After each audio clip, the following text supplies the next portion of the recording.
Di tanah Minangkabau, Gunung Marapi bukan sekedar tumpukan tanah dan belerang.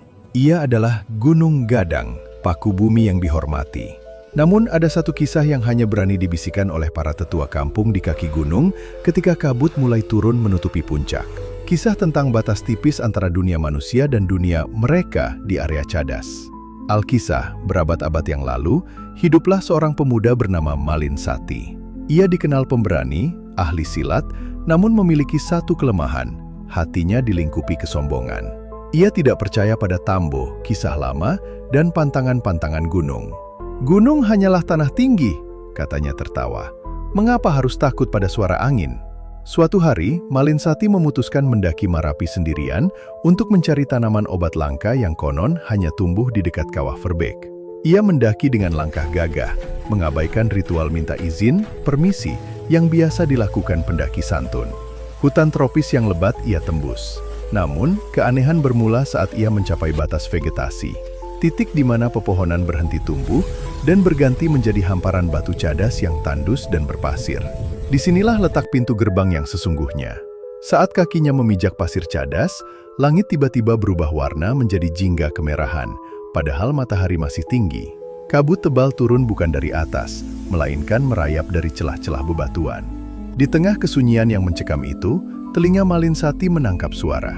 Bukan suara angin, bukan pula suara burung. Ting, ting, tang, ting. Itu adalah suara talempong, alat musik tradisional Minang yang dimainkan dengan irama riang gembira. Suara itu diiringi oleh sayup-sayup gelak tawa ramai, seolah-olah ada pesta besar, baralek, yang sedang berlangsung. Malin Sati tertegun. Siapa yang menggelar pesta di ketinggian mematikan ini?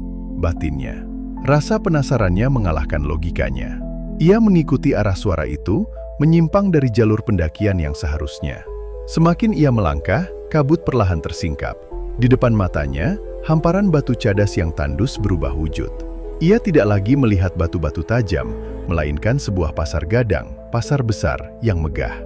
Orang-orang berpakaian indah dengan tenunan benang emas berlalu lalang.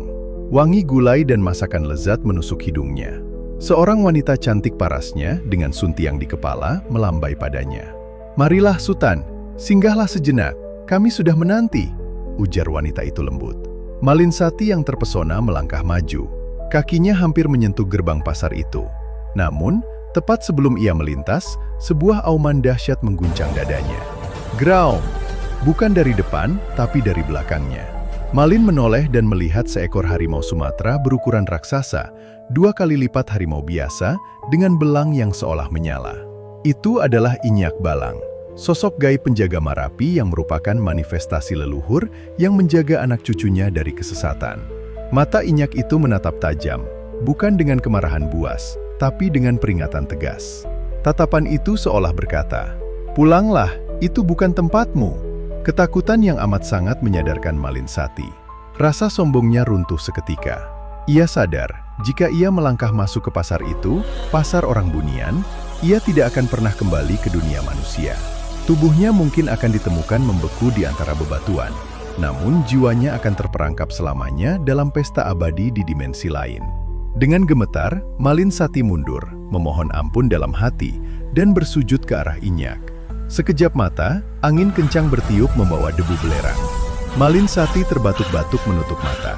Ketika ia membukanya kembali, pasar megah itu lenyap. Wanita cantik itu hilang. Suara talempong senyap.